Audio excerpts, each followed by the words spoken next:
Then there's another one here. It should be remembered that the pamphlets of Thomas Paine, everybody know who Thomas Paine was? Early patriot here in the United States. He was, okay? So they were not distributed free of charge. It is plain that a religious organization needs funds to remain a going concern. But an itinerant evangelist, however misguided or intolerant he may be, because he might even be like a little bit fanatical, not even well behaved, but it says here, he does not become a mere book agent by selling the Bible or religious tracts to help defray the expenses or to sustain him. Freedom of speech, freedom of press, freedom of religion are available to all, not merely to those who can pay their own way. Okay? So we have a right to be in public places and distribute books and either sell them or ask for donations, either one. And that's what I just read.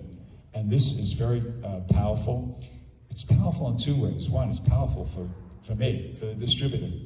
It gave me, when I got this in my hands, just my confidence in interacting with authorities just went up many levels. I felt like, now I really got something. I'm not just it's not just I have to be there and have nerves of steel and just kind of stand up to them. No, I really got something that shows I have a right to be here.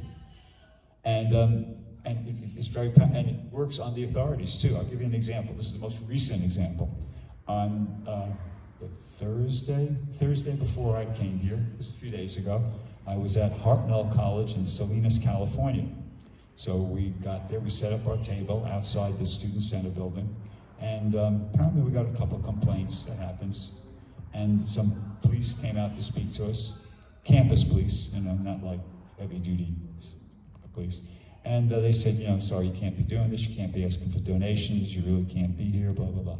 And we said, well, I'm sorry, you're wrong, And then they called out the director, a lady who was like the director of the campus activities.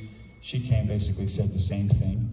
And at first she was kind of riled up, And then I said, well, when we got here, we asked some people where the free speech area was, and they told us to come here. And of course, we're a nonprofit religious organization. We're allowed to be doing this. And she said, well, actually, this is not the free speech area. It's over there. So, okay. And you're not allowed to be asking for donations. You could be like the Jehovah's Witnesses. You could just stand there and you can give out your literature, but you can't ask for money. I said, I'm sorry, I disagree. And then I read her this. I read it to her out loud, just like I just read it to you. And then she listened, supposedly, so-called, and then she said, yeah, but you can't be asking for donations. I said, madam, I don't think you were listening. I don't think you heard what I read, And so I read it again, and I dramatized it this time. As I read, I really kind of, gave it a lot of dramatic emphasis when I got to it's kind of like what I did, And then she got it. When I read it the second time, I could see, okay. So she just said, well, you have to go over there in the free speech area. I said, okay, we'll do that. It was just 50 meters. It was like from here to where Guggennath is, we just moved a little bit. But she didn't bother us about the donation thing again. She didn't bring that up. So she got it. That these guys have a right to be here. And they know they're right. They have a right, and they know they're right. So what can I do? And, police don't always back up the administration of a college. They do sometimes. Things have changed a lot here in the United States. 20 years ago, you couldn't do this. It was more, I don't know if the word redneck was, the police were always on the side of the administration, and they'd always, but now, no. I've had experience where I stand my ground. You got to stand your ground. We don't want to be obnoxious or anything like that, but you have to be prepared to politely, respectfully, but intelligently stand your ground, and then they back off. The police, if the police come out, sometimes they don't back up the administration necessarily. Especially, you read them this, and even if they do, even if both of them, even if the administration and the police, when they come, are of the same, you can still, I said, look, if you like, I can get on the phone with my attorney here. And you just kind of stand your ground, and at some point, a lot of times we find they back off. That's our experience, and I've had about between 6 and 12 experiences like that. So that's the point. So the public schools are really good. It's the reason we go to colleges and universities because students are receptive. Prabhupada said, an elephant, dead or alive, is worth a lakh of rupees. Okay? So this is my analogy, that a college, busy or quiet, is worth a lakh of rupees. Students are another kettle of fish. I mean, when I don't have a college or university to go to, I go to parking lots and places like that. It's about 10 times as hard. I'll work for 4 or 5 hours in a parking lot, and on average, I'll do, say, $200 or $250 in Lakshmi. Whereas at a school, you could do 5 times that, in the same amount of time on a good day. And even on a bad day, at least you do 2.5 times that. So it's all, yeah, go ahead. And it's not just the amount of money, the interest is 5 times or 10 times the interest of the people in the parking lot. So they're really worth doing. And also, I just got finished listening to half of a audio file that was sent to me by Avadhuta Chandra. It was a devotee named Sarva Palma, who you might know. He's in Chicago, old Bhagavad Damodar devotee, and etc. He was reading excerpts from letters that Prabhupada wrote to different devotees, talking about the importance of distributing books at colleges and universities. So it's really something important. There are young people, they're a good investment for our time and energy. Become Krishna conscious.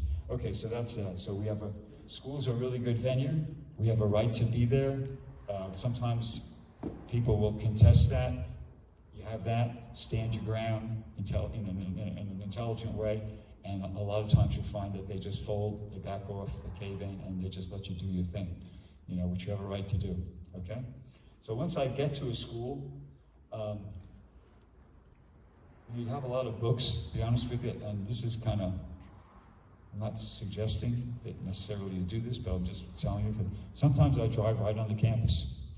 I actually drive the vehicle right on the campus just for the purpose of unloading, setting up the table and unloading, because it's a lot easier than the alternative, which is, this is not the exact table that I was asking for, but it's, oh yes, maybe it is. There's a table called Lifetime Table. This might be a Lifetime table here. That you can buy them at Home Depot. Very sturdy table. They fold down the middle, so they fold up into like about this size, right? And what we do is we buy a cart, one of these carts. It's a dolly cart, it's like rubber base with a metal handle that comes out at an angle and 4 wheels like that. You put the folded table on the cart, and you put your boxes on top of the table. Now you have a bigger surface area, because you have the table on top of the cart. And you put about, however many boxes you want to drag in there, and you just drag it in there. That's the other way to get onto the campus. It's not that much harder, but it is more work than just driving right onto the campus and just unloading quickly, and driving off, get out of there. You don't want to keep the car on the campus any longer than you actually absolutely have to, because it's risk, Okay, but so either way, you get your books and your table and everything on the campus. So best to set up outside the student center building or library, or where you can see other people are set up. Sometimes when you get to a campus, you can sense where the place is to set up, because everybody else is going to be set up there, or there'll be some others set up there. Or you could just a little bit off, away from them, so you're not competing with their activity. Okay? So you put out your table. I put the books right on the table, boxes and all. Sometimes I don't even bother. When I first started, I used to take all the books out of the box and put them on the table, display them like this. And then we have a sign. We started off using a free book sign, free meditation book sign. Now it's just it's evolved to the point where we don't use the sign, don't need it. It's like a crutch, we don't need it. And we don't even bother taking the books out of the boxes. We just have, put out the table, put the boxes on the table, and we're ready for action. And so there we are. It's something like this. I've got the table. I'm going to start doing this. I'm going to be honest with everybody. I haven't been doing this up till this point, but I'm going to start doing this. My inspiration from Mahatsa and Deva Rada told me that, because I work with a mini cargo van. I can only get so many books in there, And so I've been avoiding taking sets of Bhagavatams because, you know, it's a big box. It takes up a lot of room and everything like that. But Dave Rudd explained to me that I could take an order for it, you know, take the payment for it, and if the person's agreeable, we'll just ship it right to their house. All I have to do is send an email to the BBT telling them that, you know, ship the set of Bhagavatams to so-and-so, Kevin, whatever, you know, at such and such address, and boom, it does do it. So I think there might be some students who will be, you know, who they're trusting. You know, they're young. They're 18, 19, 20, 21 years old. They're trusting, and they're not like adults who are suspicious about everything. They've been burnt so many times in life. And so, you know, I could see there'd be students who'd be willing to do that, and I'm going to experiment with that. Okay, so anyway, so my table looks like something like this, but without, imagine it's not there. Okay, so my first thing is, you know, here we are, students are walking by, and I'll say to a student, I'll approach them in one of two ways. Students are not difficult to stop, generally speaking, so usually I use a qualifying question. I say, excuse me, do you work here or are you a student? And they say, oh, I'm a student. I say, really? Oh, yeah, okay. What's your major? And they'll say, biology, for instance, okay? And then I go, oh, okay. I say, no, sorry, let me do it. They say biology. I say, for real? Like you act like really surprised and really happy, like that's the perfect, exactly what you're hoping to hear. Yeah, for real? And they go, well, yeah. I say, oh, come on over. Like, you know, we'll be standing over here. I'll be this much away from the table. I say, well, come on over. You qualify. They qualify. That's a good line. You know, they qualify, whatever. Then I take the, well, I'll just kind of have to imagine this because I'm holding the mic here, but I take a book, I open to the Changing Bodies picture, and I say, yeah, these books are about biology. And then I show them the Changing Body picture, and I just say, very simple. I say, see, this picture is showing how as we get older, our bodies change, but the biology, and then I explain, I said, but biology in the sense of what really makes us alive, that actually stays the same and it continues even after the body's finished. I said, you know, we're more than just a bunch of chemicals, right? And I try to get them to go, yeah. That's it. That's about as much philosophy as I give, to be honest with you. I don't, Prabhupada said, distribute the book on the merit of the book, and that's why I even do that much. You know, I try to be very careful not to try to start preaching to somebody or like even instructing them because they just turn off. That's been my experience. Somebody who's perhaps more pure, more potent could do it, but I've never been successful like that. I always try to keep in mind that it's a sale. Just like when you're in the kitchen, if you're the cook, it's cooking. You got to be a devotee, sure, yeah. You know, if you're on the altar, you have to, like a cook has to know what they're doing, have to make it taste good. The salesman has to make it interesting and attractive. You're a salesman out there, you know. You're a devotee underneath it, you know, at the foundation, but you got to be a salesperson. So I say that much, and then if I see that they're kind of relaxed and a little bit interested, then maybe, you know, I'll show them a second picture. I show them the picture of the all the different species, you know, that one shows the human beings on the top and animals and reptiles and plants and that one. And I say, let me show you one more picture. This is my favorite. This one shows how we all have different bodies. And I say, that's about as obvious as it gets, right? You know, I say that to them. From the Bhagavad Gita or I'm sorry? Are you showing pictures? I'm showing pictures from the Journey to Self-Discovery. Because the pictures there are kind of a little bit bigger and they're kind of clearer, you know, better quality artwork in the sense it's just clearer and easier to see. So I show that picture and I say, this picture is showing how we all have different bodies. I say, that's, you know, about as obvious as it gets, right? And they agree. You know? And I say, but what's not obvious to a lot of people is how we're all connected on some spiritual level. You know, and depending on the person, I kind of, you know, monitor, how do I say, temper that. I might say, you know, we're all part of the same spiritual family, or I just say, you know, we're all connected on the platform of consciousness, or I might just say we're all connected in some way, you know, depending upon the person. But I just make that point that, you know, we're all connected. And they like that. I could see, you know, I watched the reaction on their face, because it kind of has like a new agey sort of a sound to it. You know, we're all connected, yeah. So they like to hear that, you know, and it's true, it's our philosophy. I mean, we are all connected. We're all parts and parcels of Krishna. We're all eternally as a servant. If nothing else, you're remembering Krishna. If nothing else, when I say that, I'm remembering the philosophy that, yeah, we're all connected. These are all spirit souls, you know. We're all part and parcel of Krishna. We're all meant to be engaged in his service and like that. So that's the philosophy part. And then I just say, by the way, do you know how to cook? And they go, whatever, they say, it doesn't matter. And I say, well, if they say no, I just say, well, can I make a sandwich? And introduce, it's compliments and humor are very important. You could slip them in there whenever you possibly can, it's good. I say, you know how to make a sandwich? And they go, yeah, I can make a sandwich. I say, well, that's a start, that's something. And then I hand them the Higher Taste Cookbook. Now, if you don't want to take Higher Taste Cookbook, that's what I do, but yesterday I was looking at the Bhagavad Gita. If you don't want to use Higher Taste Cookbooks, in the soft cover, in any Bhagavad Gita, chapter 17, text 10, is all about the foods and the different modes of material nature. And there's a paragraph where Prabhupada talks about the foods that are meant for human consumption, and he elaborates upon that. And so, I mean, you could hand them a Bhagavad Gita and say, this is an introduction to a plant-based diet. It has something in it about that. It's not, you wouldn't be lying to them. It does have something in it about that. But I use the Higher Taste Cookbook, and I say, this is an introduction to a plant-based diet.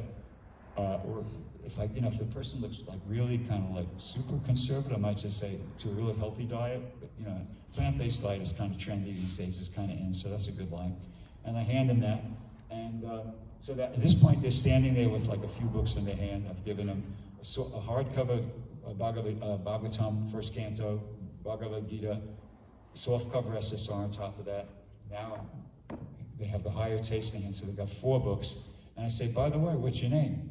And they say their name. And I do this with the men and the women, the administrators. I even use it on the police, to be honest with you, I say, what's your name? They say their name. And I say, Bill, I got to tell you, you look like a rock star. And you got to say it really sincerely. It's a very powerful line. It really works. Whoever you thought, you look like a rock star. I got to tell you, you really look like a rock star. And they love it. It's just, they always give you a big smile like that, and they go, oh, thank you. And then you could double up on it. You could say, I think it's the hairstyle. I wish I could do that. Something like that. You just compliment and then follow it with another compliment. It's like a 1-2 punch. Dharma used to be a boxer, so you know what I mean. And it really is good. It gets them like, okay, they're relaxed. They're like you. And then I just say, so we're something like monks. We print these books ourselves, and people just leave a donation. And you're welcome to keep the books. I kind of make sure I say that, because sometimes they just think you're asking for a donation and they're not going to get anything. So I try to make it clear to them that, we'd like you to give a donation, and you're welcome to keep the books. Could you give a donation to help out? And then sometimes people will go, yeah, sure, what's a donation? I say, well, is your card credit or debit? We always want to use the card if possible, because you get bigger donations when you use the card, generally. And then we have this thing square, and they say, oh, well, I got a credit card. I say, yeah, we could do that, sure. And then, if it's I say, is your card physical or digital? And if they say physical, I say, that's no problem. And they'll hand you the card. Students will hand you their card, even before they know how much it is or anything. They just hand you their card. No adults do that. They won't, not even close, but students will do that. And we don't want to take advantage, but, we can engage that in Christian service. Okay, so they hand you the card, and then I say, by the way, what's your career goal? You got to bond with them a little bit more. What's your career goal? What do you see yourself doing in like 10 years' time? And they'll say, oh, well, whatever they say. Whatever they say is kind of like, wow, far out. You say something kind of supporting that, saying how you think that's good. Then I say, whatever their name was, Bill, hey, Bill, do you think it's good that we're out here trying to share this kind of knowledge with students? I mean, do you think it's think it's a good thing? Think it's something that people will appreciate, benefit from? And generally, they say, yeah, they want to be positive and like that. And they say, yeah, right. And just out of curiosity, well, once again, I'm not working with the Bhagavatams yet. I will be. But at this point, I've also handed them the JSD, so I slipped that in there at some point. So they got 5 books. And I say, just like, what do you think these books would cost in the bookstore, like Barnes and Nobles or something like that? And they go, oh, well, and they say a number, Sometimes they say a really high number, which is good. And if they say, the least they'll say is $50 for those 5 books. They never say less than that. And I say, at least that, be honest with you. And then you go, be honest with you, it's like, and then you mention a higher number. And then they'll go, oh, well, you could say $200 or $250 or whatever, and they'll go, I said, but don't worry, don't get an anxiety. That's not what we do. And out here, we're the publisher. Then I make it clear. I turn to the side of the book and I show them, we're actually the Bhaktivedanta Book Trust. So we print these books ourselves, and we're out here just trying to share with the students. So we're just trying to basically cover what it cost us to print so we could, keep doing this. And then I show them, I say, so, this is our, and then you show them a number. You say, this is our, and once again, you're gauging the person, how comfortable or uncomfortable they are with you. You can see from their body language and everything. And then you show them a number. I just say, for instance, let's say 50. Okay? I'll say, this is what they cost us to print. And sometimes students like to give a little bit extra because they appreciate what we're doing. And this is a good close coming up now. You say, so could you give a little, is there any possible way you could give a little bit extra? Or can you just cover the basic book cost? See, it's like, I don't know what they call it. There's probably a technical term for it, but either way they answer that. If they answer it, either way you close the sale. If they say, well, I could give a little bit extra, not much, you close the sale. If they say, no, I can't give any extra, I could just manage the book cost, you close the sale, you see? You made the sale. Sometimes they're just silent. It's quite often they're just silent when you do that. They don't say anything, And then you have to help them. You go, well, I can sense from your reaction that maybe is that a little out of your budget? And they go, yeah. I say, okay, well, look, is there any chance could you just do, and once again, you just gauge the person, A lot of times I just go right down, I say, well, is there any chance you could just do that much? I don't say the numbers out loud, because it's just kind of, it scares them, I let them see it. I say, is there any chance you could just do that? I'm showing 25. I said, that's like half the book cost. Could you manage that? And they'll go, whatever. So, actually, to be honest, usually I start off with, say, with 100 or something, 100. Well, let's say 100, okay? Then you come down to 50, and you come down to 25. A lot of students will hop in at 25, and if not, if they don't work with that, I just say, well, I have no idea. I say, you look wealthy, you look like you're doing really good, but I really don't know what your budget is. You put in your own number. And I just hand them the phone and ask them to put in their own number. And they'll give 5 or 10 or whatever, which is good, something. I give them some books. I try to get the maximum donation I can from everybody, but without making it, I don't want to make anybody feel too uncomfortable. I mean, you got to kind of push them a bit, but I try to also bear in mind that these are young people. I don't want to freak them out. I don't want to try to get them to do something that they're going to be very unhappy about later. So, but I try to engage them fully as far as the donation goes, and I try to give them as many books as they're willing to take. I don't hold back on the books. Even if somebody gives me a smaller donation, but they want a lot of books, I'll give them that, because there's always going to be somebody who will give a big donation and only wants 1 or 2 books. So, and I try to engage them as fully as I can as far as the Lakshmi goes, and I'll give them as many books as they're willing to take. And that's basically it. Then after they,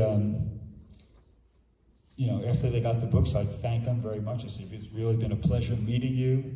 I really hope you enjoy the books. I show them the address of the temples in the back, and tell them how to stay, and also give them like a website that they can go to, so they can kind of follow up if they want to.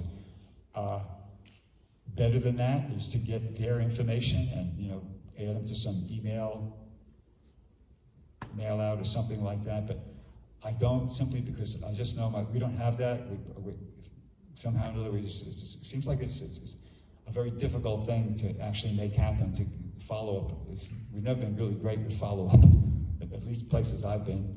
And I know personally I'm not going to do it, because when I finish Sankirtan, that's it, I shut down. I got to get ready for the next day, just to relax and recover, and that's as much as I'm prepared to do. I kind of will tell them about how they can take the next step themselves, how they can go to the temple or look us up on the internet or something like that. And I try to leave them with a good impression. Vaisheshika said we're supposed to try to be like ambassadors of goodwill. So it's kind of, it's tricky. You have to, we want to be that.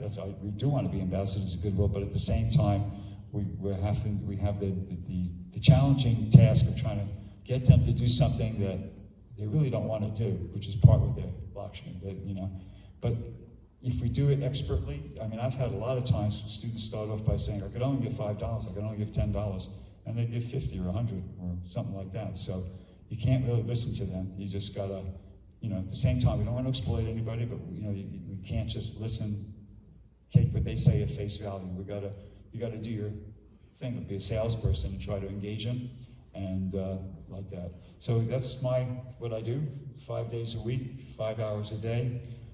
Those are my lines. Before coming here, I had my 2 best weeks, I think, maybe ever. I was up in California, Sacramento, and the Bay Area, and 10 days I did a little less than $9,000, which for me I think was my 2 best weeks. I did averaged over $850 a day for 10 days. You know, so as I said, just a little under $9,000, which for me was very good. And I think I got out about 1,000 Maha big books and maybe 350 or something like that, 300 big books. And so that was good for me. So I mean, that's not nothing. It's nothing compared to the kind of results Mahotsu has been getting over the last couple of few years. But I figured it's something, and it's something that's maybe I wanted to share it because I know it's something that I know what I'm talking about when I'm telling you about this, and I figure I'm getting enough of a good result that it might be of value to somebody to hear what I do, how I'm presenting it. So does anybody have any questions about what I was just talking about? And if so, I'll answer them. If not, I'd like to invite anybody else up who would like to share with the rest of the group what they do. As I said, it's a workshop. So the idea is to kind of like give everybody exposure to as many different techniques and strategies and ways to distribute the books as we can squeeze in the time we have, which is, we still have a little bit of time. We got to 2:30, right? So we got some time still. So any questions about what go ahead. Dr. Jacob, who distributed 12 sets of Srimad Bhagavatams at the Virginia Beach Mind, Body, Spirit Convention and collected $3,600. Yeah, go ahead. Jai. Never live that down. We don't want to live that down. We want to live it up. Yeah, go ahead. What do you do when someone just like, okay, thank you, boss. Like, I'm gonna take the books and go. Like, they just like immediately just grab the book, like, thank you, boss. I'm gonna just walk away. Oh, they take the book and walk away? Yeah. Like, what do they do? They're like, you ask for a donation, or like, they think it's optional. So they're like, okay, no. That rarely happens to me. That happens to me about once a year. It used to happen more, but it only happens to me about once a year. And if it's just one book, I'll say so. I'll say, hey, sir, we really try to get a donation for those. Could you pitch in a donation? If they're just adamant about just stealing the book, basically, I'll just say, hey, well, listen, I hope you enjoy that book. I mean, to be honest with you, we give out a lot of books in Los Angeles for free anyway at certain times of the year. Sometimes we're stopping, we're going to the traffic lights and giving them to people as they stop for a traffic light, or people walk. So if somebody really wants a book, they're going to, they know they're stealing it. So, hey, good luck, buddy. I hope you enjoy the book. One thing I forgot to mention, when they say, this is an important line, like when you ask them for the donation and they say, I don't have any money, I'm broke, I don't have any money. I deliberately misunderstand, this is an important one, I deliberately misunderstand them, okay? And what I say is, I say, yeah, what's going on out here? Nobody has any cash. See, they're telling me they're broke, but I deliberately misunderstand them, and I say, what's going on? Nobody has any cash. Why is that? You ask them, why is that? And they say, well, that's because, we all just use digital, or we all use our card. We use credit cards or debit cards. And then I go, oh, so what do you have? Do you have a credit card or a debit card? What do you use? That's what the correct response is. What do you use? And they'll say, well, I use Apple Pay, or I use credit card or debit card. Then I'm there with another devotee. So I look over to the other devotee and I say, hey, can we do a credit card? Like innocently, like you don't know. Hey, can we do a credit card? And he goes, yeah, you can do credit card. Okay, well, yeah. And then they do a credit card. You got to be a little tricky like that because they don't want to do it, so you got to kind of trick them into it a little bit. Prabhupada said, the other morning when I was reading that thing about you promise the child the luglu if he takes the medicine, and then when he takes the medicine, the mother doesn't give him the luglu. Prabhupada said, that's not cheating, that's tactics. So we got to have our tactics, If they're trying to weasel out of it, we have to wiggle out of it, we have to wiggle them into it. So that's I learned that from another devotee, and it really works. It's very effective, I have no money, I'm broke. Yeah, why is it? Nobody has any cash out here. What's going on with that? That's because we use our card. Oh, really? You heard it. So that's an important one, and that's a very good kind of like way to respond to that. So, anybody else? Yeah? Yes, bro. So you made. I'll be minding Prabhu. You made this. Louder. Oh, sorry. You made this point about this tactic you use, like with the square. Most people are giving this much, and you just show. You don't say the price out loud. You say people are Yeah, that's me. Because also sometimes there's people standing around. It's Yeah. kind of like, I keep it private. Yeah, I never really thought that's a really like amazing idea. Like, oftentimes it was like it'll be in a group of friends, and you may say something, and then the friends may hear and they may like discourage you from it. Yeah, or they might be willing to do it, but if they're thinking that my friends know I'm going to give this much, I shouldn't. It's Yeah. kind of like you keep it private like that. And also, I feel like it might be really good for Srimad Bhagavatam. Yeah, I'm looking forward to experimenting with that. Oftentimes, I mean, I've done a few of these, like none of the ones were, but like, I get a lot of we get a lot of no's. Like, we present, I'll present this thing all day, like 50 times, and 50 no's sometimes. Do you use that thing But about I've where do you never- think they cost in Barnes and Nobles? Because with the Bhagavatam set, I'm going to say, what do you think this would cost in Barnes and Nobles? And they'll say something. I'll say, they say, well, I don't know, maybe like $400 or $500. I go, actually, more. Each of these books is $50. There's 18 of them. That's $900. But the taxes, it's about $1,000. You know, and I mean, it looks like it could cost $1,000, right? These are beautiful books. I mean, this could cost $50. I mean, if you go into the college bookstores, those poor kids, they get ripped off like anything. I've seen. I ask sometimes students, where'd that book cost that you got? $200 for some like math textbook or something like that. It's about so thick. And, so those college textbooks are priced high. That's the way they make money. So this could, they would easily believe you if you said these books are $50 each. So that means $900 for 18 of them plus taxes, $1,000. But we don't do that. Don't worry, we don't sell this. That's right. We're the publisher. We're the Bhaktivedanta bookshops. We're just trying to, share the knowledge and make the world a better place. And so basically, we're just trying to cover the printing, and then you show them. You don't have to say it because it's kind of like it's hard on the nervous system to hear. Just show them. This is what they cost us to print. Sometimes people even give a little extra because they believe in what we're doing. But can you give a bit extra? Or can you just manage the book cost? That's I'm going to try that close. Dharma sells things. He knows. Is that a good close? Does that sound like a good close to you? Very good. Yeah. Yeah, there's this. We also some of the book distributors have been experiencing this really crazy phenomenon when we present this Bhagavatam, and a lot of times we stress them multiple times that it's like an entire set, like they're getting the set, but for some reason they always think they're getting the one book in the set. Yeah. They always think it's weird. I mean, I present it so much. You can tell me, we're giving us this whole set. We're giving this whole set is 41. We're giving this whole thing. For some reason, they always think they take one book. I mean, they think they're taking one book in the whole set. So anyway, I don't know why this is. You have to like emphasize like anything. I don't know like when people like tell you there's too many books. What do you say?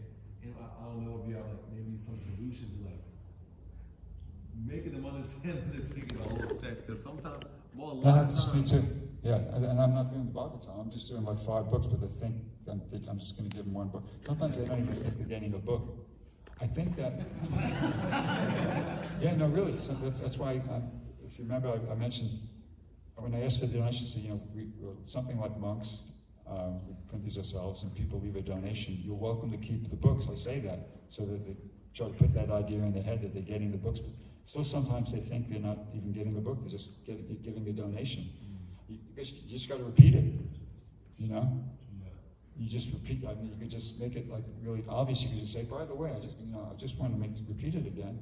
You get the whole. These books are yours. These are for you. You get to keep the books. Just really repeat it again. That's the only thing I could think of. Okay. Thank you. Yep. Anybody else? Anything? Yeah.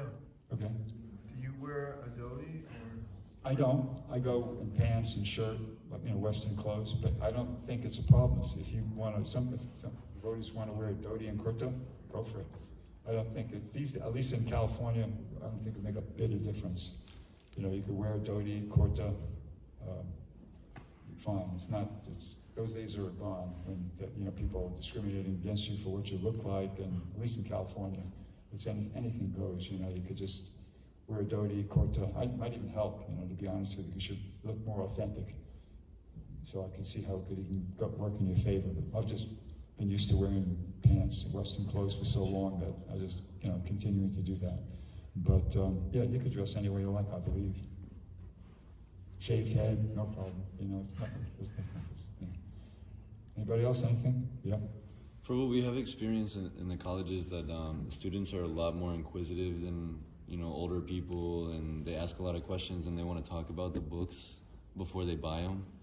So do you spend time explaining them whenever students start asking questions, or do you just try to keep it quick? Because I find that we spend a lot of time explaining and preaching to the students, and we waste time doing that. Yeah, I keep it quick. I don't have the same experience. I keep it really quick. I just move from my approaches. I just move from one thing to the next. It's the first thing is I'm stopping them. I'm getting them over to the table. I'm putting books in their hand. I'm just kind of giving them a glimpse of what it's all about. Showing them one or two pictures. Then I'm, do you know how to cook? You look like a rock star. We're monks. We ask for a donation. You're welcome to keep the books. Could you give a donation to help out? It's kind of like boom, boom, boom, boom, boom, and then yes or no, and then on to the next person. If they really, if I could sense that they're kind of sincere and they really want to know more about it, maybe I might take out. But it rarely happens with me. I don't know why. Maybe because I'm older or something like that. They feel more comfortable with somebody their own age, closer to their own age. But I might spend a minute, but not 5 or 10. No way. 30 seconds or a minute.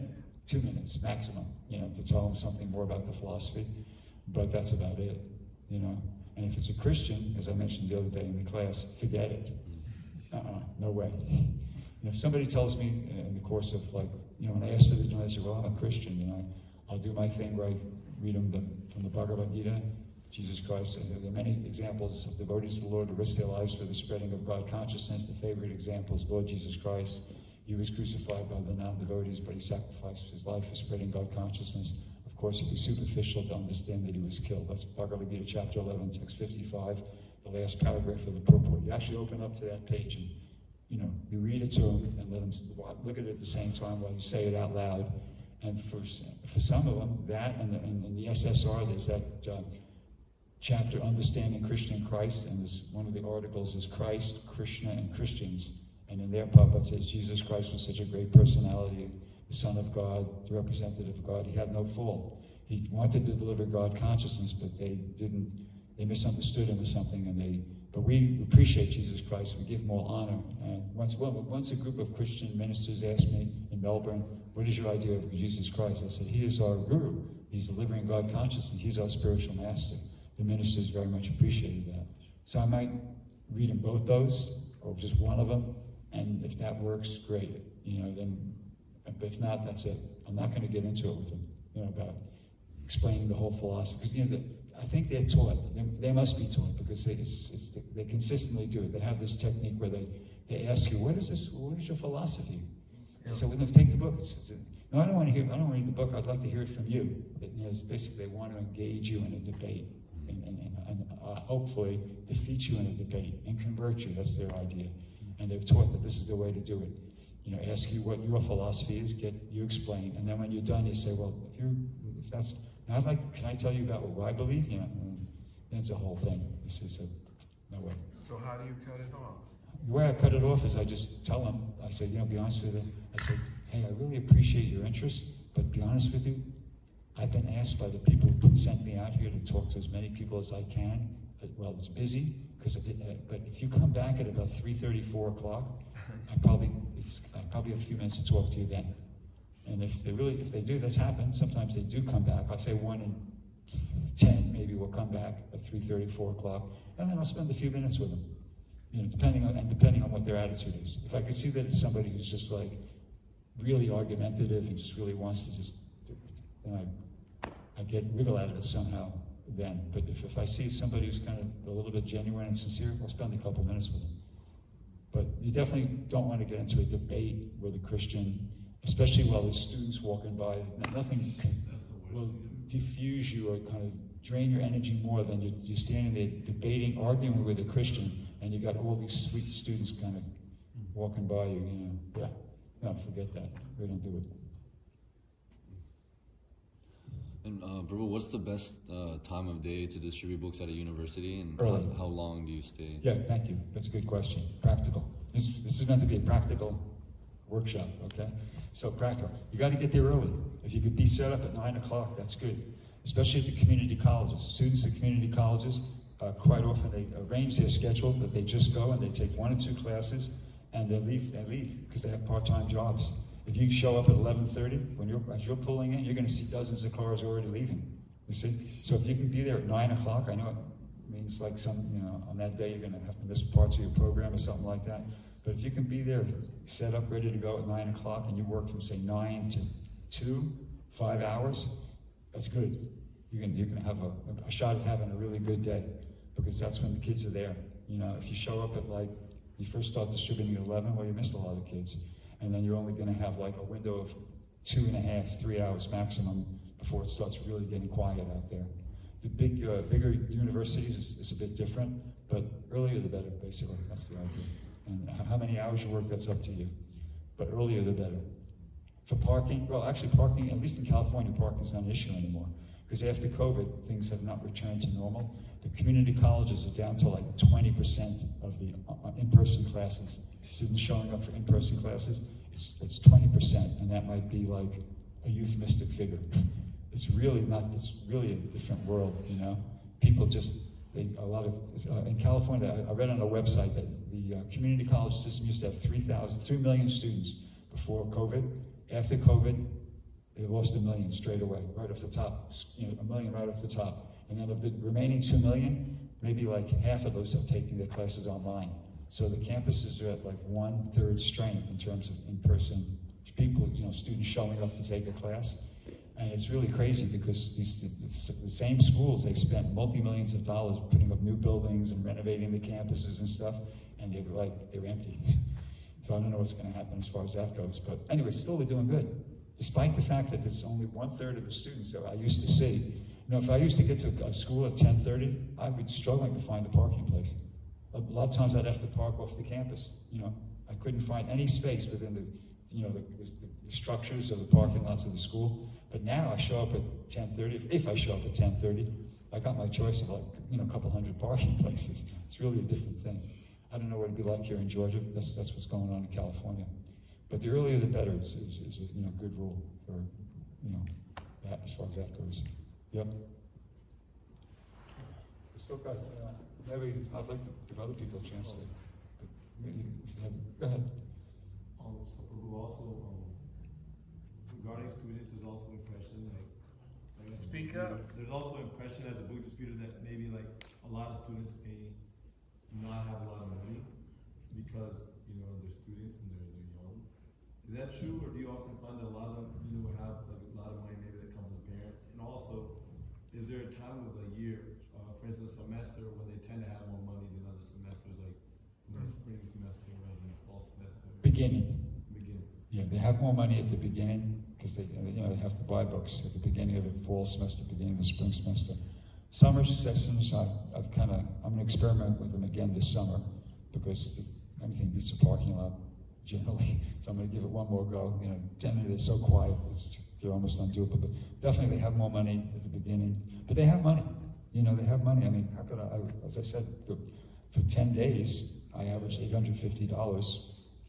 Somebody's got money, but that's quite a. Is there also a time of year when it may be hard to distribute books, like for exams? I've heard maybe exams aren't so good for students. Is that true? It's in the mind. It's all in the mind. If they're there, you can distribute a book to them. I've heard that too. They're too distracted with the final. No, they're the same people. It's the same old thing. You just have to stop them and talk to them and kind of make friends with them and like that. And there's going to be a lot of students that don't have money, but then there'll be students that do have money. That brings me to another point that I give out a lot of free books, because I know that at the end of the day, I'm going to cover my book course plus. And so if students tell me, if I can really see that they don't have any money, I give them the same, routine here as everybody else. But when I can see that, you can feel it, I don't think. I say, hey, well, listen, thanks for your time. I really appreciate it. Here, keep this book. Here's a gift for you. And then, boom, next person. You see? And when you get to that person, you can feel is open, and then try to, slow down, take your time, and try to engage them fully. Try to get them to give a good donation. And then as I said, over the whole course of the day, it averages out. But that's how I've been doing it, yeah. Just before I'll take the question, but raise your hand if you'd like to also kind of share with us how you distribute books. Would you like to do it, Abhimanyu? How about you? Who you want to? Anybody else? Because this is a workshop, Abhimanyu is your guy. Okay. Abhimanyu can do it, yeah. I'm not a good Oh, the Kamalini? So, do you ever, because you give a stack of books, like 4 or 5, Yeah. do you ever take back some, like say they just give you $1 or 2, do you ever say? With their permission. Take one, yeah. Yeah, I say if they just give a really small donation, say they give $5, I've given them 5 books, okay?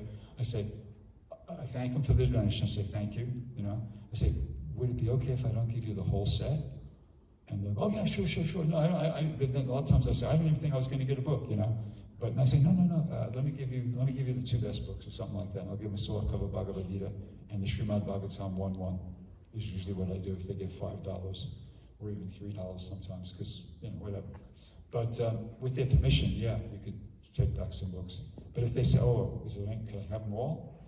I say, really? You're going to read them all? And they'll go, yeah, really, okay.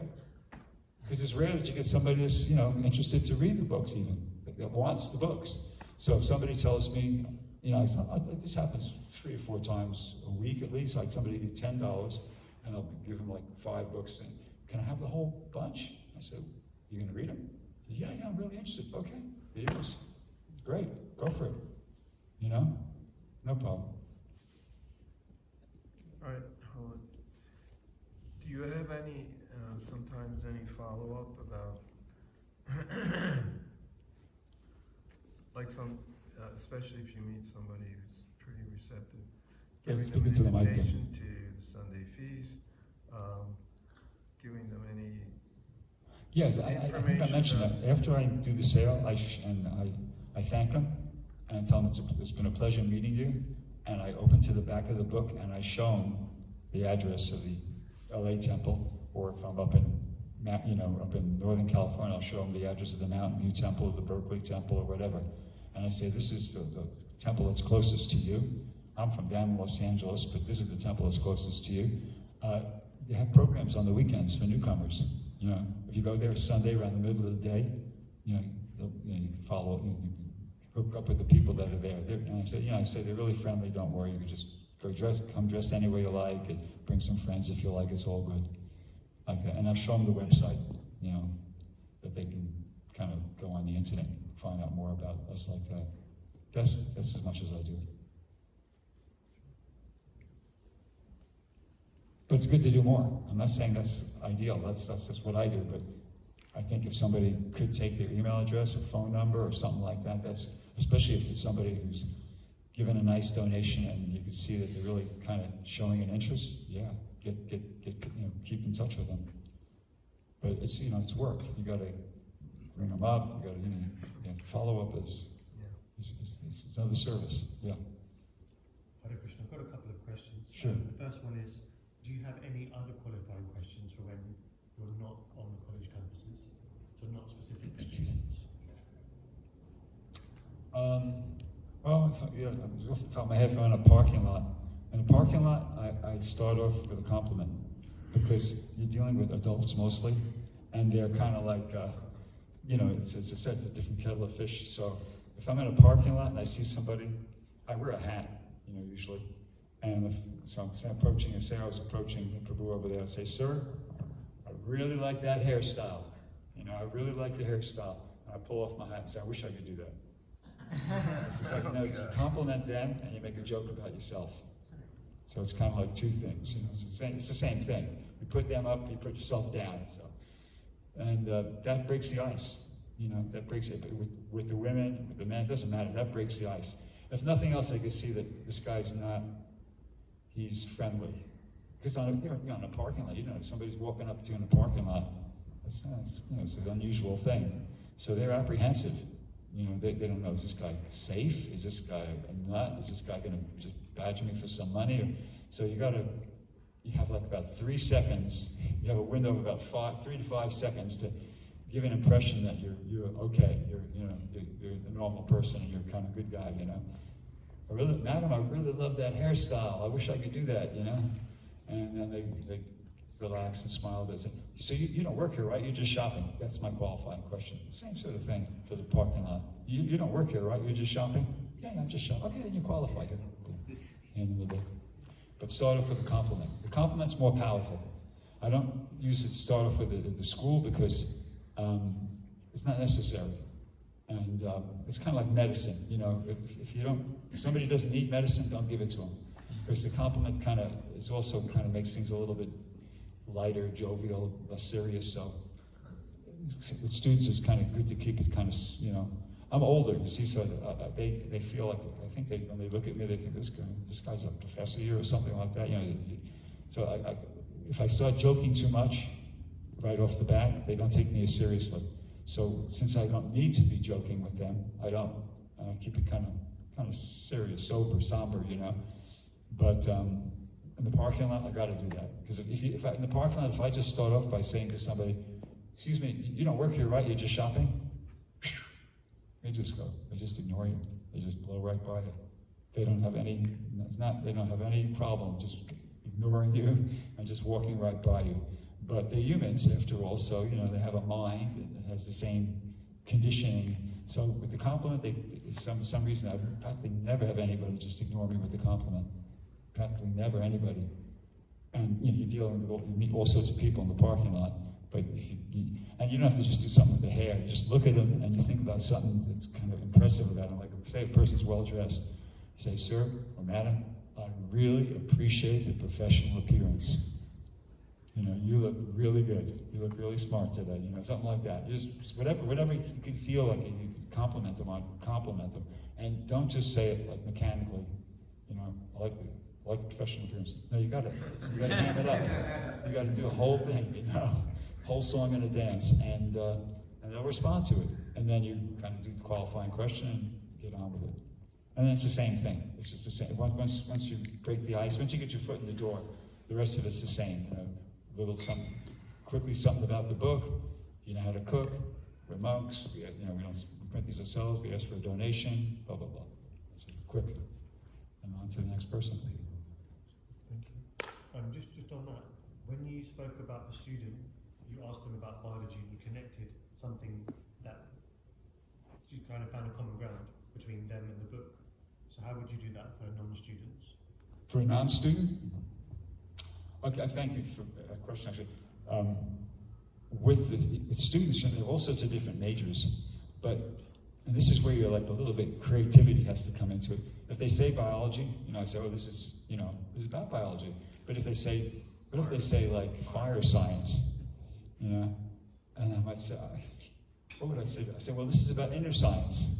You know, it can be a little corny even. It doesn't have to be that clever and that original. Just anything that kind of makes them feel, oh yeah, maybe it's related to something. Fire science. Well, this is about inner science, and I show them the cover, the science of self-realization. See, the science of self-realization. This is about inner science, and that's enough. You know, but with somebody like a faculty member or something like that, I say, what do? You study? I work here. Oh, what's your job? Oh, I'm an administrator. Really? I said, well, these books are about inner administration. That's a good, that word inner is a good one, because everything in Christian consciousness is kind of like inner something. This is about inner administration. It talks about how, you know, we can control our mind and senses and, you know, whatever. And you can just kind of go on with that one. That's a good inner something, you know. They say engineering. I say, yeah, this is about inner engineering. It's showing how, as we get older, all the parts of our body wear down, break down. But, you know, the energy, that kind of continues and stays the same even after the body. Same old thing.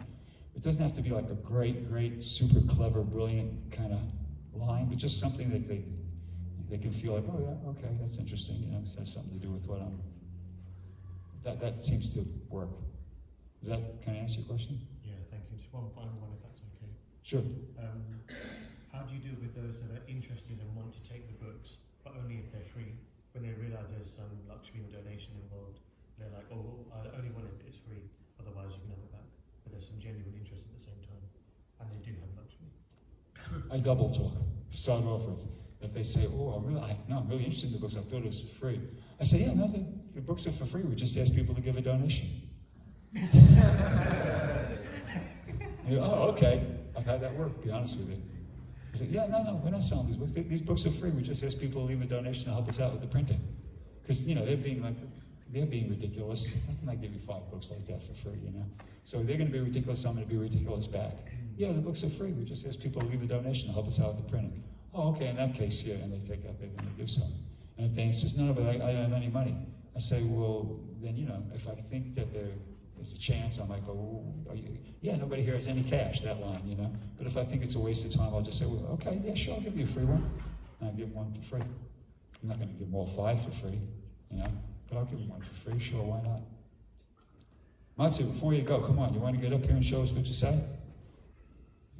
mean, I'm not lying when I say that either Abhimanyu or Jacob would be better, especially for presenting the Bhagavatam. Okay, I'll remind you, come on.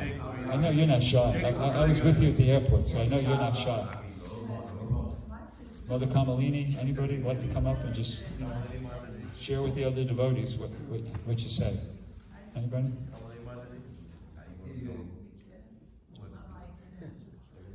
I could be your, I'll be the subject. I'll walk up to you and you sell a book to me. Good, I'll be mine. You do? Here, take this mic. I'll walk up to you and you can. I'm the customer. Oh, we're gonna do like an improv, like saying. Or you could just talk about what you Give him a small mic. Okay. We got 15 minutes. So I'm not so good at Bhagavatam distribution. I'm like still kind of working. I'm still working on it. First, Prabhu, tell him who you are, what you look like, and what's your vibe. Okay, Good. businessman. Okay. So the Bhagavatams I haven't really I'm still working on it. I do a few, but not most of them. I often struggle. I do Bhagavatam and I'll do one, if I'm really lucky, But one thing I've learned is the saptas. Yeah, okay. I've gotten pretty good at the saptas. And I learned a lot about how to do these saptas at conventions, because in these Comic-Con conventions, spiritual conventions, places where you're supposed to be selling stuff, where you're a merchant, people have the idea that basically that they're there to buy. They're in their mind they're gonna there's no question of a donation, even if you say it. So anyway, basically, I'll basically put in their mind that we're not exactly selling it, but we are selling it, like you do. But one thing I learned is that say you put it in their hand, and they do card or whatever. I basically I tell them I don't give them a choice. I tell them the price so okay, we'll do it like this. So you guys will walk by you're a merchant in the convention. I'm just standing next to my table.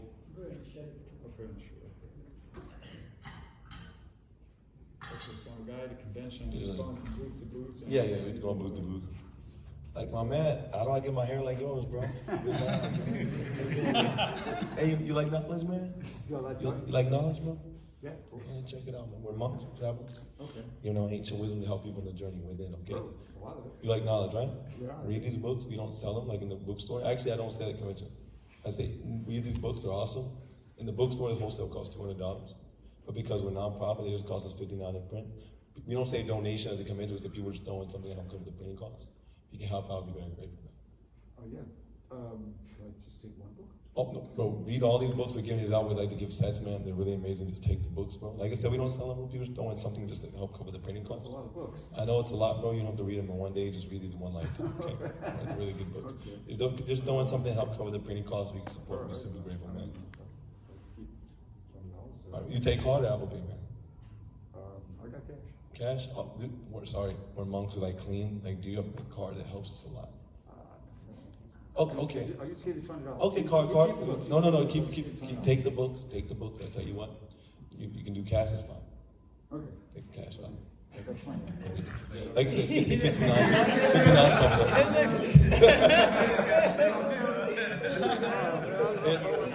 up. Like, bro, we can get 59, man. That helps us so much. Get 59. Well, we're monks, not punks. Okay. The 59 covers up, and we can do it easy. Man, you're an amazing guy. Please, you can help me bring the cost. Thank you so much, bro. Thank you so much. No, but a lot of times when we ask for cards, and so what we do is we whip out the card. And so we already said, yeah, 59 covers our printing costs. We can help cover the printing. That helps us very much. And like, okay, and you don't really know what they're gonna give, but like, you know, but we put often what I do is I just give them the square, like so that they feel like they have the power, you know. And then I was like, yeah, 59 covers our printing costs. Anything more else like travels. And I was like, thank you so much, man. And like they already like in their mind, they're like they have like, okay, yeah, and they just put in 59. Like you say, yeah, 59 covers our printing costs. Like you just say it with like some like faith and like some assertion. They'll just put it. Like I've done like I've 2 shows. I've done like 30 of these. Wow. 30 of these, and I just tell them. I just give them a card. I was like 59 covers our printing costs, and then just put it in. Like I just tell them, and I've taken that and I've translated it. Like I've took that and like I realized, man, if I can just have that same mindset as if I'm selling it, like if they have to buy it, but on the streets. And so I keep that like same like mindset of like when I go like to like the airport or something like that. And oftentimes like I can get big donations. Like I usually get like 100 or 200 at the airport every day. Like I just like or like 40, 50. People who give 20, they can give 40. I just do the same thing on the streets now. I was like giving them 20 covers our printing costs. And a lot of times on the streets I was like 20 covers our printing costs. We cover that. That helps us a lot. And oftentimes they'll just do it like that. Like if you can do like 40 covers our printing costs, we can just cover the printing that helps us out, man. Anything more helps with travel. I just tell them like that, you know. Like I don't even like, you know. I just like tell them like basically like 59 You covers. don't ask them, could you give? You just tell them, this is what covers our printing Yeah, costs. I was like 59 covers our printing costs, and a lot of times where I say thank you so much. Sometimes I say thanks a lot. That really helps. Before they even, I'm like, yeah, 59 covers our printing costs, man. Thank you so much, bro. That helps us so much. And actually, a lot of times, like they don't want to let me down, you know, because they think I'm like thinking they're gonna like give the whole thing. So they'll just. And I've done about something like that, like, so thank you so much for covering the printing. Not many people do it. The fact that you're doing it shows me how amazing you are, bro. You know, and they're like, oh, okay, and put it 275. It's like that's basically like probably like the main thing I've learned. Questions for Abhimanyu? And what is he about? I'm not good with the bowed. Yeah, you got questions, you take the covers. Do you present sorry. Just when you say you're not good, I just want to let you know you're better than most Ronies in the whole world. I guess, but I'm a Mahota Prabhu. Nobody is Mahota. But Yeah. just the fact that you do any, that's more than almost anybody. I try, or the mercy devotees. I try. I wonder why Mahutz is not here. I was hoping he'd be here, so. That would've been nice. But anyway. Maybe you can bless me to do more Bhagavatam Mataji. I'm really blessed. Give me a blessing. Keep at it, you'll do it. You'll Yeah. do excellent. More questions for Abhimanyu? Yeah. Do you do any kind of presentation with the Sapta? Do you do anything? I don't do. You It takes me like We 1 gave minute. up on that. We gave up on that. It takes us like most of us now, like I mean, especially me, like I don't play around. Like I just put it in the hand. Like, yeah, man, read these books. They're amazing. I just tell them these books are amazing. You're gonna love them. Like in the bookstore, it costs $200. It costs us $59 to print. You can throw in something to help cover the printing costs. That helps us out. And that's it. And then we get to the card. That's it. What if they ask the question about the books? Yeah. Do you do So anything? like, what are these books about, bro? They're about being happy and searching for love in this world, bro. Please read these books. Something random. You know, like these books about inner peace, whatever. Say anything, like, bro. These books are just awesome, bro. Just read the books. Like, just say whatever you want. But like, especially the conventions, there's so many people walking by. You just want to boom, boom, boom, boom, boom. And so like, if you just do it like that, you can crank out a lot of substances, like their bhakti stacks, you know. Thank you. So you did 30 in one day. I did 31 one day and then 31 days. And most of the conventions, I do at least 20 of these. Most of the conventions. Yeah. And it's just by just telling them, like, with, like, some, like, 59 covers of printing costs. That helps a lot. Thanks, bro. Thanks, bro. So he knows what he's talking about, he's getting the result, right? Other questions for him? Is that a question about, like, it seems like you go, like, card payment really helps because it's kind of like, there's no thought, like, I find that a lot of times people are like, oh, I do Cash App, I do Venmo, or no, I don't actually do Venmo, I do Zelle, and it kind of like slows it down of like, whereas, you're both saying, oh, I go straight to card. So do you like mess around with other payment types, or do you just focus on card? Yeah, we take anything, whatever they can give us. You guys, whatever, you can take checks, Yeah, anything. Headphones. I The take headphones before. What you said? I got headphones. All kind of payments. When I was in LA, I gave one of these to the guys who was running. He said, I ain't got nothing. I said, give me your headphones. And they were $300 headphones. He gave them to me and I gave him $1 to stack. I got so many things. Dude, he got like his headphones, anything they have, I asked the brahmacharis, what do you guys need? And I'm like, I swear, when he go out, so I'm like, bro, I need some new headphones, bro. Can you hook me up? Be like, yeah, he'll come back with some iPhone headphones or something.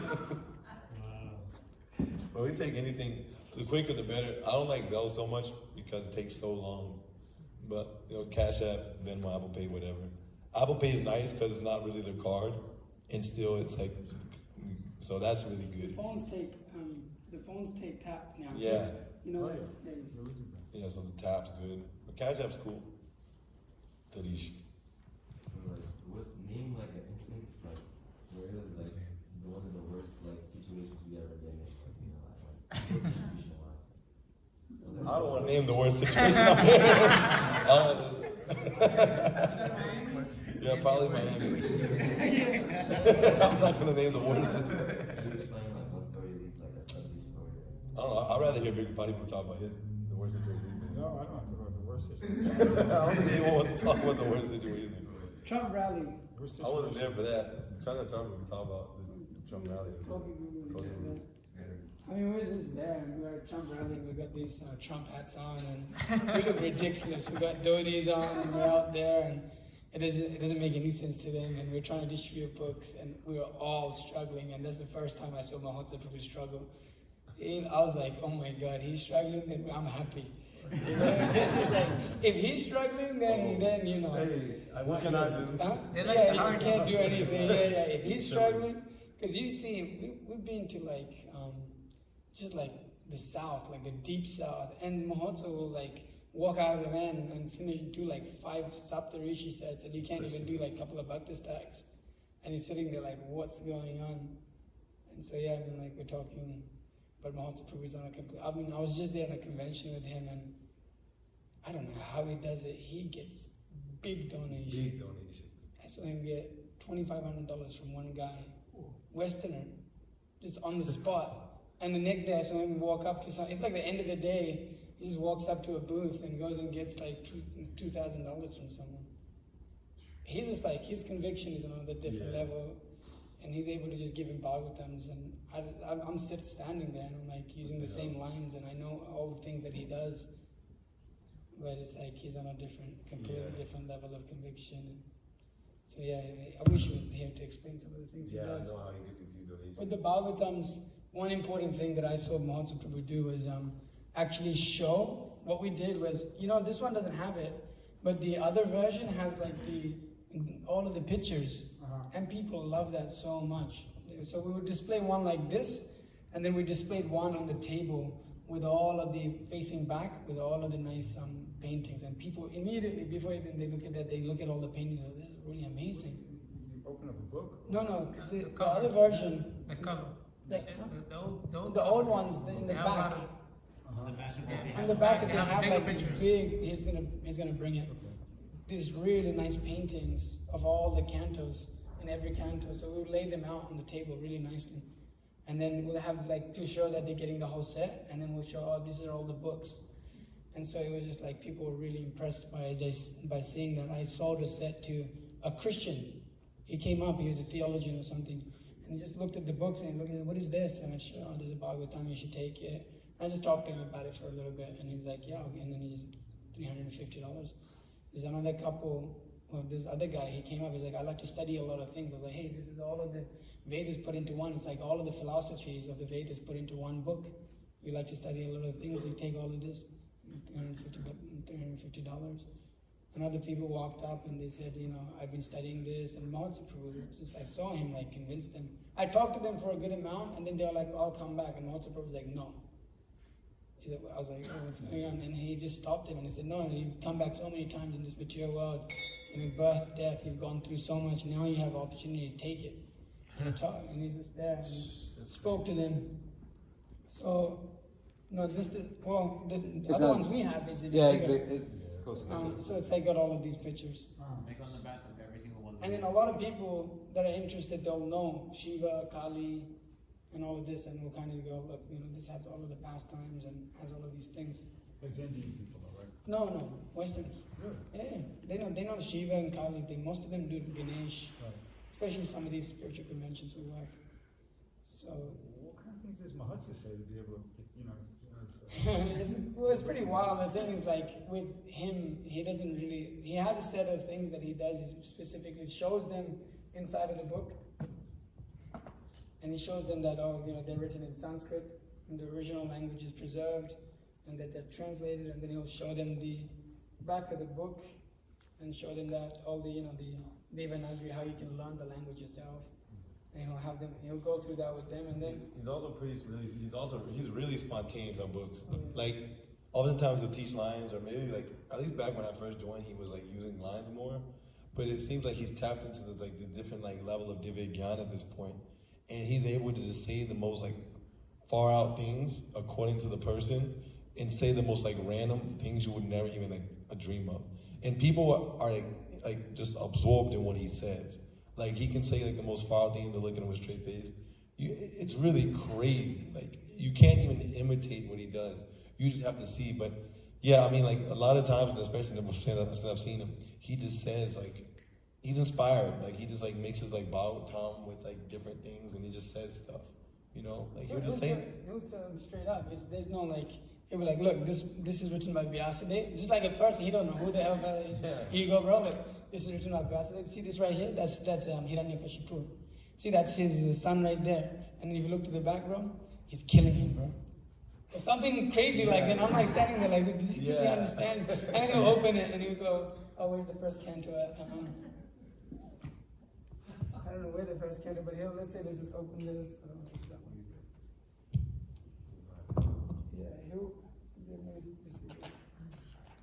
He'll just show some picture and it's pretty wild. He'll say that, see, that's Krishna, bro.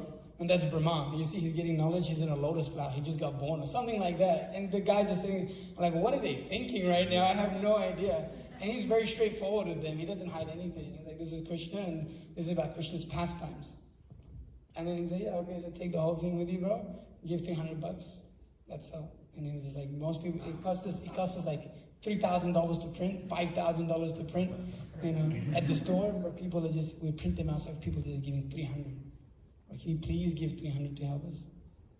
And then it's just people are able to do it. So he's on a different level. He's really, really good. You gotta go out with him to see it, because it's like, I don't know, I use the same line and I try to maintain the same energy he has, and I learned that you just like you can take some things, but you can't even imitate him. Like, you have to like do what's like in your realm, what you know, and like, you know, like take his confidence, like his enthusiasm, like, and just do like your thing. Just like we can follow in his footsteps. We can't imitate, but we can try to follow in his footsteps. Be very enthusiastic. I mean, the thing is, like, you can ask for big donations, but like some of the things you're just not gonna be like, you know, someone's walking up like, bro, are you like Egyptian, bro? Like, I feel like you were Egyptian in your last life, bro.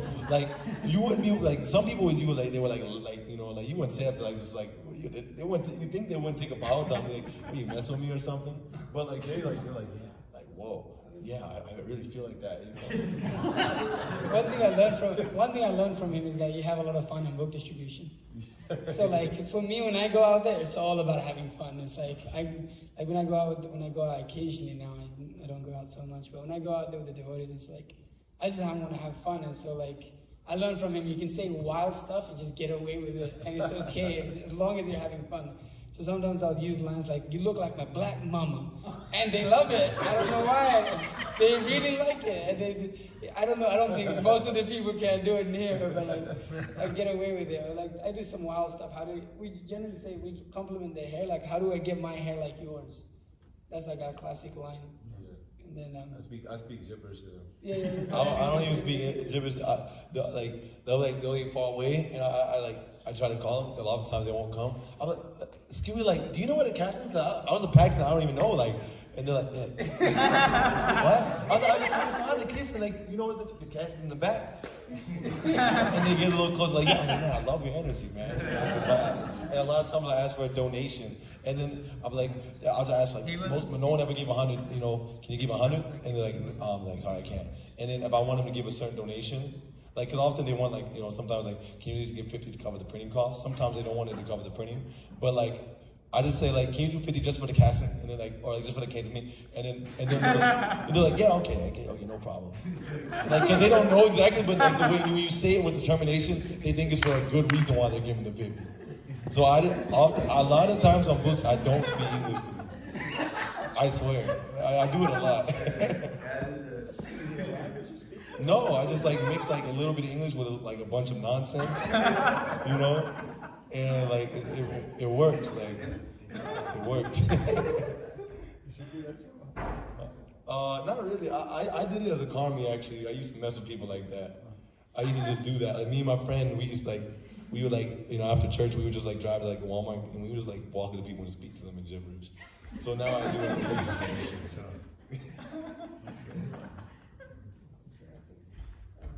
I think I did. You can talk about this, we should all leave. You got something, Nick? Oh, I don't get Nick up here, man. I like to hear Nick is slick. I'm not good. Nick talking, actually. I can show you the bottle stack. Oh, yeah. Let's do it, Nick. Come on. Yeah, you want me to be the customer? Yeah, I got you. Okay. Where's the mic at? Bro, I'm gonna be like the best customer ever. Can you go on that side because Oh. you can't see if you're. Okay, I'm gonna like. So I'm not like Abi Manu. I like to mess with people too, but like I kind of like to I like to like be slick. They make me get the book, and they don't realize they're like getting books from me. You know, they just like, oh, but I show you these books. He's a lawyer. Like, bro, you like an awesome guy, bro. You meditate, bro. Yeah, a little bit. Okay, Yeah. but I got something for you. What's that? But it's knowledge. You like peace of mind, bro? No, not really. You like knowledge? No. I can take the books and apply them in your life, right? Let me show you something. You're not selling them? No, so what we do, we print them ourselves. People sell out the printing, bro. So I can just have you? Take the books, apply them in your life to give a donation. Thank you so much, man. So, like, can you give a donation, bro? How much? Most people just get like 20. 20? Yes, sir. So, if you can't control your mind controls you. I don't have cash, man. Sorry. It's all good. We take all types of payment, you know. What do you take? We take Cash App. You got Cash App? I bet, bro. What's your name, bro? What's your name? My name's Mandy. My man. So what I do is like once I like to like be personal with people. Like I'll be like I tell them like give a donation. I ask for their name because when you do like that, it makes it seem like they kind of forget you even asked for a donation. It's a good strategy. Like, can I get a donation? What's your name, bro? And you start talking a little bit, and then while you're talking, you pull out your phone. Like, yeah, bro. You know, thank you, man. And then you show them the Cash App, and then like, you can just scan it right here. It's like it's really easy actually. And I mean, by the sec, anybody can do about this. Anybody can get like $10 or $15 for these. Like, Yeah, anybody. and actually, Brghupati Prabhu, I was talking to you about this. I was like, especially Christians, I get a lot of Christians take the book, so like, I don't even have to open it. I'll just flip the page. I know the exact page 117. If you put the 117, it has a Christ and Krishna. I'm like, yo, we believe in Jesus. Look, Christ, he's the greatest thing of God, you know. They're like, yeah, really? I'm like, yeah, actually, you know, Malcolm X and Martin Luther King read Bhagavad Gita, and people like really become convinced. You know, it's like actually, like you're saying, it's really about the conviction, you know. It's not really about what you say. It's just like, if you have the determination for them to take the books, they'll take it. Not about what you say, it's what you bring. And not only that, even if they say no, make it in your mind to make sure they take the books. Doesn't matter what, if they say no, like, bro, just give something, bro. What's the most you can give? What's the most you can give? I like that line too. Because if you ask what's the most you can give, they think about it like, I can give like 10, you know, and okay, bet. So, It's really simple. I'm not good with the box, so. But actually, Not yet. yeah, not yet. Yeah, just a question. How long have you been distributing? Well, like on and off, like 4 years. Okay. Because you guys seem just relentless. That's amazing. And I really appreciate that. But there's no point at which, at what point at which you say, okay, this is fruitless. I'm not gonna pursue this. I'm just gonna move on. Well, the thing is, when do you know that I can press that person and they might get something? And when do you know that, okay, this is not gonna go anywhere? you have to use some discrimination. Like some people actually like to be. It's weird. Like some people, they kind of like to be pushed. Actually, it's what I'm talking about. Some people, like if you talk to them, they feel like they don't want to give money to some stranger. But if you make friends with them and you just make it seem like these books are really important, we're not here just to take your money. We just really want to get a donation so we can print more books. We push them in that. We push them in a purpose of these books, not for getting money, but getting them to take these books in their home. So when I push them, I'm more so pushing knowledge, more so than them getting a donation. Because it makes it seem like I'm not just trying to sell them something, Yeah, and I get that at some point because I've seen you do it so many times that I will try to give books to somebody. They will just refuse and go like, no, I don't want anything to do with this. Then you will come by and get them to take the books and give a donation. And I was wondering, like, the way you press them is like almost like, you kind of plead, like you make People are, generally people are like pretty like reasonable. Yeah. And like actually a lot of people are like, especially like in my like experience, like black people are pretty cool. I mean maybe it's because I grew up around them. But anywho, I mean like man, people just give us something, man. Shows you have to if you connect with the person that or like anyone in general, I just like just take the books, please just take the books, take the books. I don't know, I just push them, like I just push them and I ask for a donation. And if I sense like they're getting maybe a little like fried out or something, I just back off. Like if I even sense a little bit, not to the point where they're already fried out, but if I can tell they're definitely not giving it. But as long as they're like, if I see in their mind that they're thinking about it even a little bit, like you can tell when they're like not completely rejected it. As long as they haven't rejected it completely, there's still a chance that you can give a donation.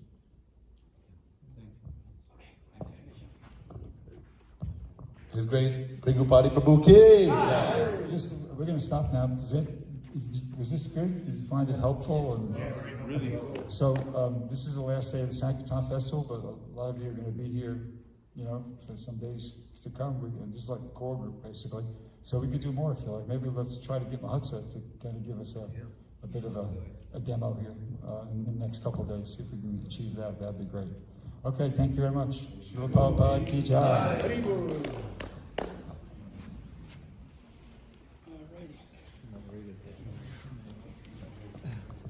Okay, Hare Krishna. So, devotees go downstairs. Please take prasadam and be ready by 3:50. We got about an hour to leave for the Harinam.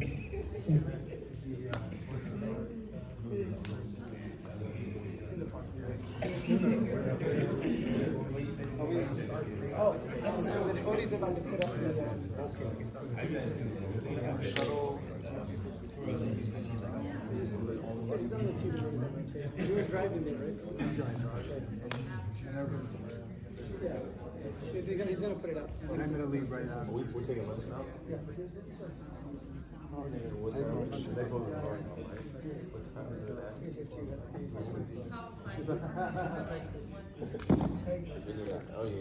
wish I would go a little later.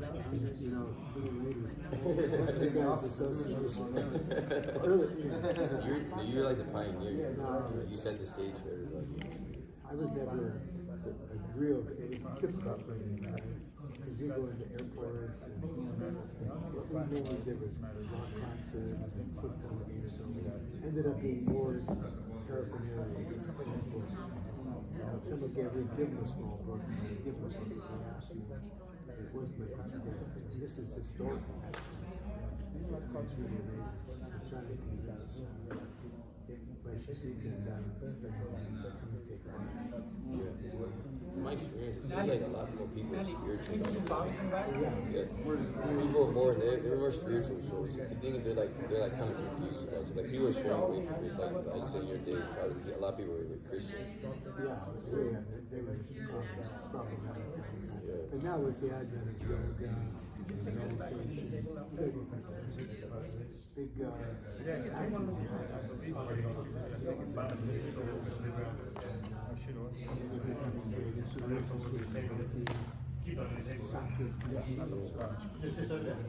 Yeah.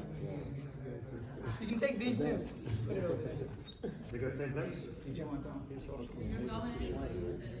I keep one on my altar.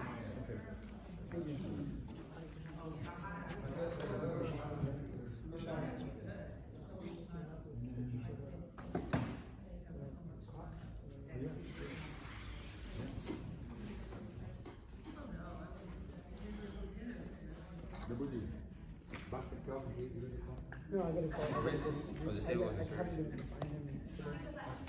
I'm talking. 3 honors. Wow.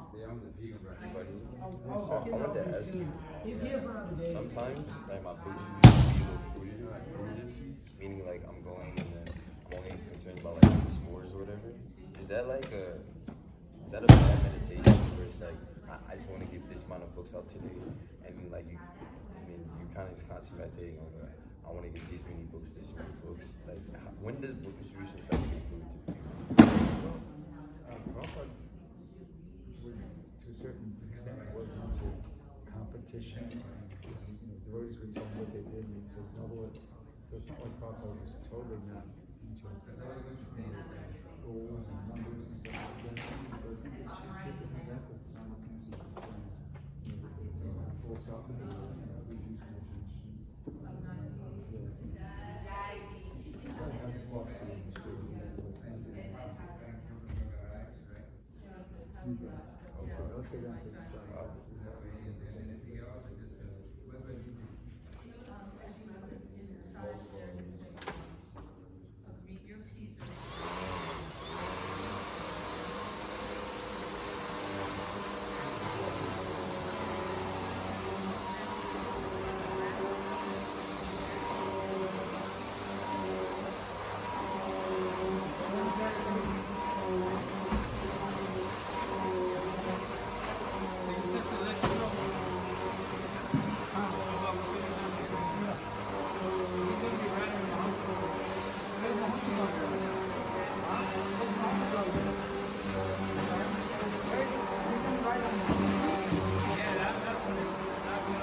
So, Madhuri, do we do the whole temple room or do we just spot in these? Spot.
noon or 11:30.